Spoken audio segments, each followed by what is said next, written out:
ಗುರು ವಿಷ್ಣು ಗುರುದೇವೋ ಮಹೇಶ್ವರ ಗುರು ಸಾಕ್ಷಾತ್ ಪರಬ್ರಹ್ಮ ತಸ್ಮೈ ಶ್ರೀ ಗುರುವೇ ನಮಃ.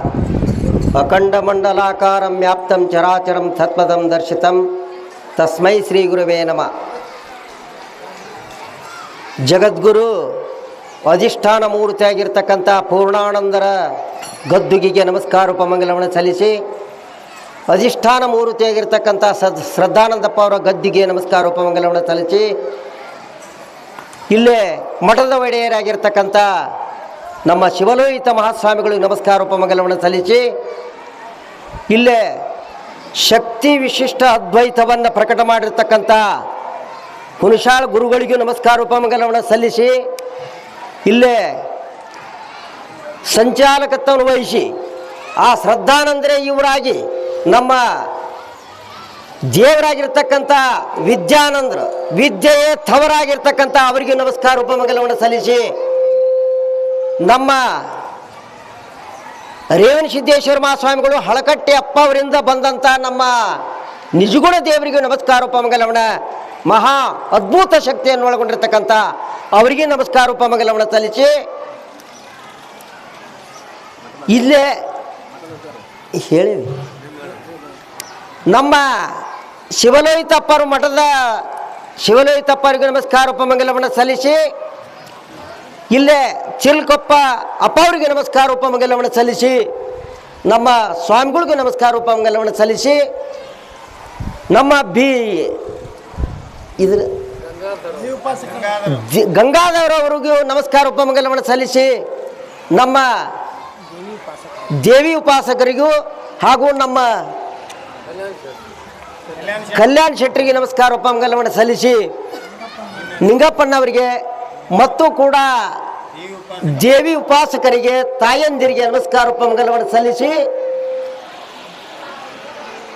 ಈ ಸೋಮನಕೊಪ್ಪದ ಗ್ರಾಮದ ಗುರು ಹಿರಿಯರಿಗೂ ಹಾಗೂ ತಾಯಂದಿರಿಗೂ ನಮಸ್ಕಾರ ಉಪಮಂಗಲವನ್ನು ಸಲ್ಲಿಸಿ, ನಮ್ಮ ನಿಂಗಪ್ಪನವರಿಗೂ ನಮಸ್ಕಾರ ಉಪಮಂಗಲವನ್ನು ಸಲ್ಲಿಸಿ, ನಮ್ಮ ಯೋಗ ಗುರುಗಳಿಗೂ ನಮಸ್ಕಾರ ಉಪಮಂಗಲವನ್ನು ಸಲ್ಲಿಸಿ, ಅವರು ಯಾರೇ ಇರಲಿ ಎಲ್ಲರಿಗೂ ಆ ಶಕ್ತಿ ಇರಲಾರದೆ ಮಾತನಾಡೋಕ್ಕೂ ಬರೋದಿಲ್ಲ, ಏನು ಮಾಡೋಕ್ಕೆ ಬರೋದಿಲ್ಲ. ಒಂದು ಹುಲ್ಲು ಕಡ್ಡಿ ಅಳಗಾಡಬೇಕಾದ್ರೂ ಕೂಡ ಆ ಶಕ್ತಿ ಮಾತೆಯನ್ನು ಒಳಗೊಂಡಿರ್ತಕ್ಕಂಥ ಈ ದೇವಿ ಪುರಾಣ ಉಪಾಸಕರಿಗೂ ಹಾಗೂ ಕೇಳುವಂಥವರಿಗೂ, ಹೇಳಿದವರೇನು ಹೆಚ್ಚಲ್ಲ, ಕೇಳುವವರು ಅದಕ್ಕಿಂತ ಹೆಚ್ಚಂತ. ಯಾಕಂದ್ರೆ ಆಲಿಸ್ಬೇಕಲ್ಲ ಅದನ್ನು. ಪರಮೇಶ್ವರಿಯ ಪುಣ್ಯನಾಮಗಳು ಹಗಲಿರುಳು ಅಂದ್ರೆ ಹಗಲು ರಾತ್ರಿ ಕೂಡ ನೆನೆಯುವಂಥ ಸಾಮರ್ಥ್ಯ ರೂಪ ಶಕ್ತಿ ಯಾರಲ್ಲಿರುತ್ತಿದೆಯೋ ಅದು ಏನಕತಿ ಅಂದ್ರೆ ವಿಶಿಷ್ಟ ಶಕ್ತಿ, ವಿಶಿಷ್ಟ ಅದ್ವೈತ ಅಂತ.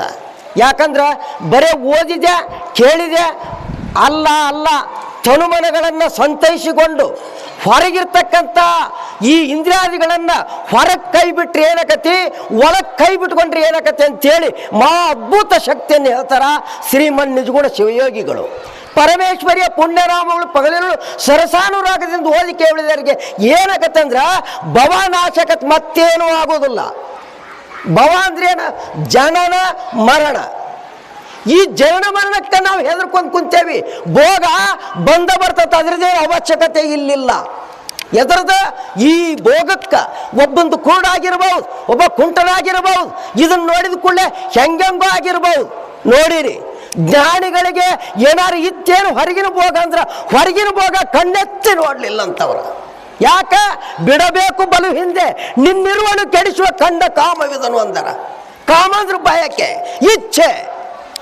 ಮತ್ತು ಅದನ್ನು ಬಿಟ್ಟಂತ ಸೂರ್ಯನಿಗೆ ಮಾತ್ರ ದೇವಿ ಪುರಾಣ, ಹೇಡಿಗಳಿಗೆ ಅಲ್ಲ. ಶಿವಾಯ ನಮಃ. ಅಣುರೇನು ತ್ರಣ ಕಾಷ್ಟದೊಳಗೆ ನಾಗಿಲ್ಲೇನೋ ಅಂತ ಕೇಳ್ತಾಳಕ್ಕೆ. ಯಾರು? ದೇವಿ.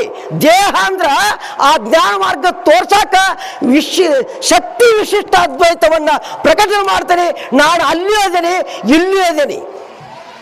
ನರರಿಗೆ ಅಂದ್ರ ಮಾನವರಿಗೆ ನೀವು 10 ಸತ್ತು ಹುಟ್ಟಿ ಕೇಳಿ ಏನಪ್ಪ ಇದ್ರ ಲಿಗಾಡ ಅಂತೇಳಿ ಓಡಿ ಹೋಗಿ ಎಲ್ಲರೂ ಓಡುವುದಲ್ಲ, ಎಲ್ಲಿ ಹೋದ್ರೂ ಬಿಡುದಿಲ್ಲ. ಯಾವುದು ಬಬ ಅಲ್ಲಾರು ಬರತ್ತೈತೆ. ನನ್ನ ಹೆಂಡತಿ ಕಾಡಾಳಂದ್ರು ಹೋದ್ರು ಅಲ್ಲಿಯೂ ಐತೆ, ನನ್ನ ಮಕ್ಕಳು ಕಾಡ್ತಾರಂದ್ರು ಅಲ್ಲಿಯೂ ಐತೆ. ಯಾದ ಕಾಡುವುದು ನಿನ್ನೊಳಗೈತಿ. ಭ್ರಮಾತ್ಮಕ ಬುಂದಿ ಇದ್ದ ಅಜ್ಞಾನದಿಂದ ತೋರಲ್ತಕ್ಕಂಥ ಪ್ರಪಂಚವೆಲ್ಲ ಖುಷಿ ಐತಂತೆ ಅವನಿಗೆ ತಿಳಿಯುತ್ತಿದೆಯೋ ಅವನು ಅದ್ವೈತ ಸಾಧಿಸಿದಂತೆ, ಅವನು ದೇವಿ ಪುರಾಣವನ್ನು ಓದಿದಂತೆ. ಶಿವಾಯನಮ ಎಳ್ಳನಿತು ಎಳ್ಳನಿತು ಇದ್ರಾಗ ಕಲ್ಮಿಷ ಇರಬಾರ್ದಂತ. ಕಲ್ಮಿಷ ಅಂದ್ರೆ ಏನು? ಹೊಣ್ಣು ಹೆಣ್ಣು ಬಂಗಾರ ನಂದು ನಾನು ಅನ್ನುವುದೇ ಕಲ್ಮಿಷ, ಅದುವೇ ಅಜ್ಞಾನ. ಅದನ್ನು ಬಿಟ್ಟು ಬೇರೆ ಎಲ್ಲರೂ ಅಜ್ಞಾನ ಐತಂದಿರಿ. ಮಠವೇನು, ಘಟವೇನು, ಮನಿ ಏನು? ಮಠ ಘಟ ಮಠ ಇವೆಲ್ಲ ಬಿದ್ದು ಹೋಗುವುದವು. ಬೀಳ್ ಹೋಗಲಾರ್ದಂಥ ಮಠ ಯಾವುದು? ಸುಖ. ಶಿವಾಯ ನಮ. ಅದುವೇ ಜೀವನದ ಮತ್ತು ಗುರಿ ಅಂತೇಳಿ ಶಕ್ತಿ ವಿಶಿಷ್ಟ ಅದ್ವೈತವನ್ನು ಸಾಧಿಸಿದಾಗ ನಾನು ನೀನೆಂಬ ಉಭಯ ಸಂಕಟವನ್ನು ಮರೆತು ನೀನೇ ನಾನೇ ನೀ ಎಂದಲಾ ದೇವಿ. ಓಂ ನಮಃ ಶಿವಾಯ್. ನನ್ನ ಎರಡು ಮಾತನ್ನ ಗುರುಪಾದಕ್ಕೆ ಸಮರ್ಪಿಸಿ ಜೈ ಮಂಗಲಂ ಜೈ ನಮ ಪಾರ್ವತಿಪತಿ ಶಿವ ಹರ ಹರ ಮಹಾದೇವ.